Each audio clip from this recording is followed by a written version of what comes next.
लिया जेसु तेला गिरवर धारियो मालिनी सुतेले फूलवार मलिया जेसु तेला गिरवर धारियो मालिनी सुतेले फूलवार मलिया जगावेला अपने मालिनिया के उठा मालिनी भैला भिनुसार पिछवा उलटी जाबा चितवे मालिनिया हो ओहवा कवन दुलहे ठार किया रउरे ये बाबू काज परो जाना किया रउरे भैया के विवाह किया रउरे भैया के विवाह नहीं मोरे ये मालिन काज परो जाना नहीं मोरे भैया के विवाह नहीं मोरे भैया के विवाह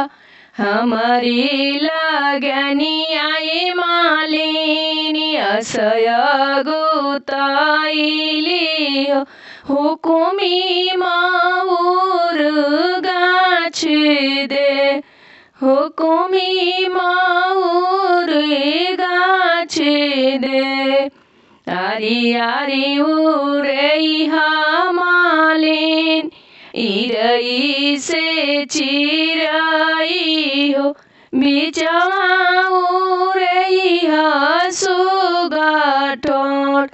बिचवा उरैहा सुगा ठोर जाई बरतिया दू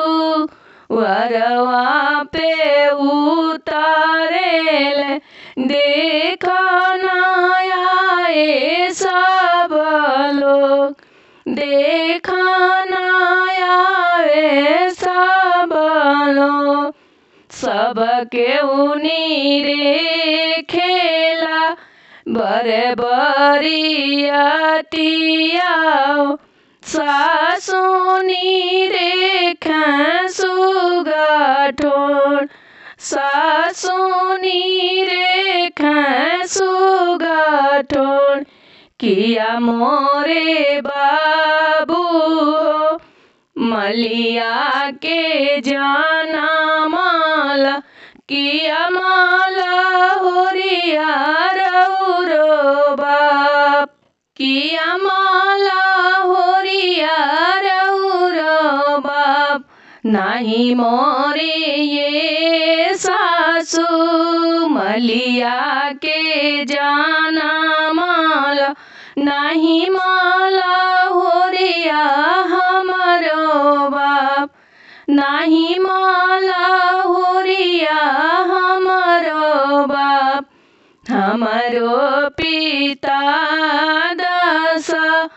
बगिया के मालिक 10-5 मालिया बसाय 10-5 माली